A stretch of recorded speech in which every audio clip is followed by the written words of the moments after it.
He lashed out, confused and afraid. I bore the brunt of his anger, the scratches on my arms a testament to his fear. How do you convey the impossible choice between keeping him home, surrounded by familiar things, and the constant fear of him hurting himself or me? Morning brought a familiar routine. My loved one, confused and agitated, just staring at the wall.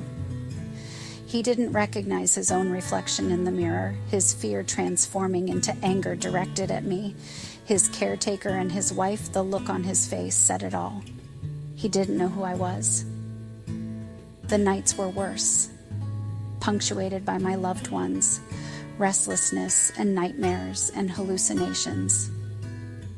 Exhaustion gnawed at me, a constant companion to the fear and the guilt. Fear that I wasn't doing enough.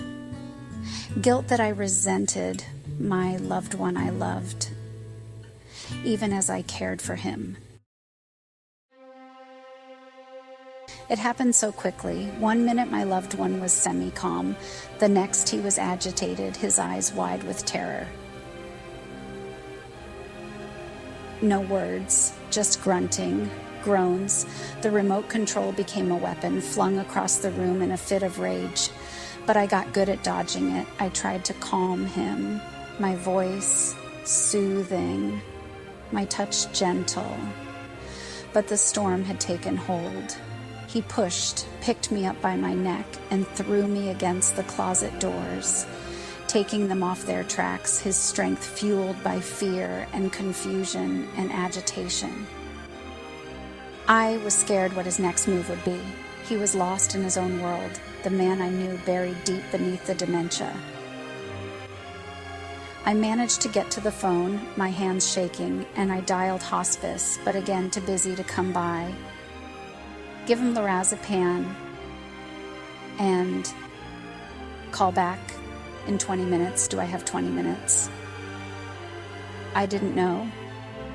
Still out of control, trying to hit me, but I needed to keep him in bed. He thought he could walk, but hadn't been out of bed for 2 weeks. No food, no water.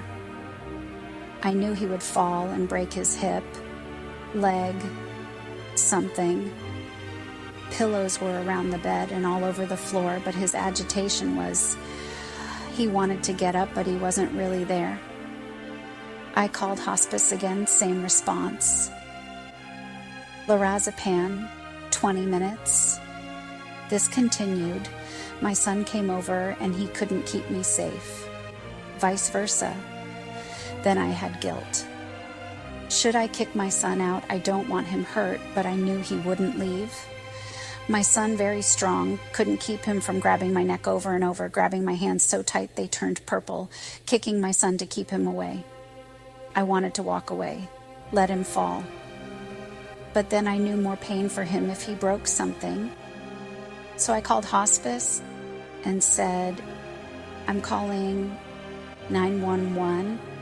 Operator answers. I explained my husband's disease. He's on hospice.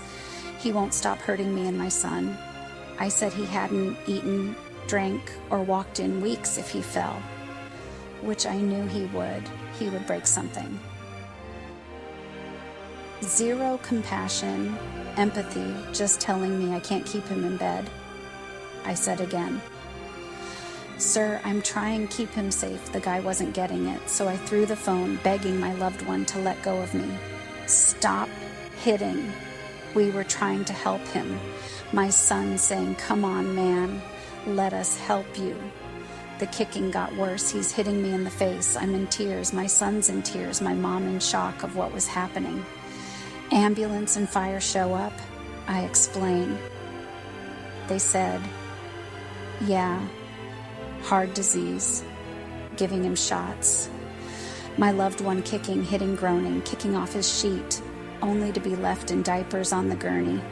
I couldn't watch. They drove away. I followed. I walk into the emergency room only to be greeted by social services again. Another complaint, had to be 911.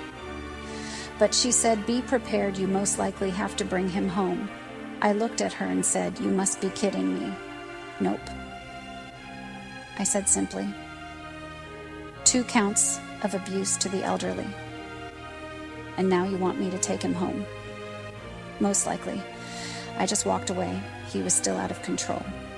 The doctor came by and said, "We are not admitting him, but he'll be in observation.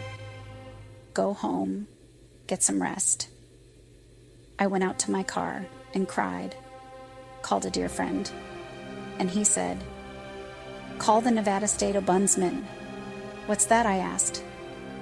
"They help in situations like this." I called her. She said, "They're going to tell you. You will be arrested if you don't take him home." I said, "What about these accusations?" She said, "I will research on Monday because it's Friday at 5:00.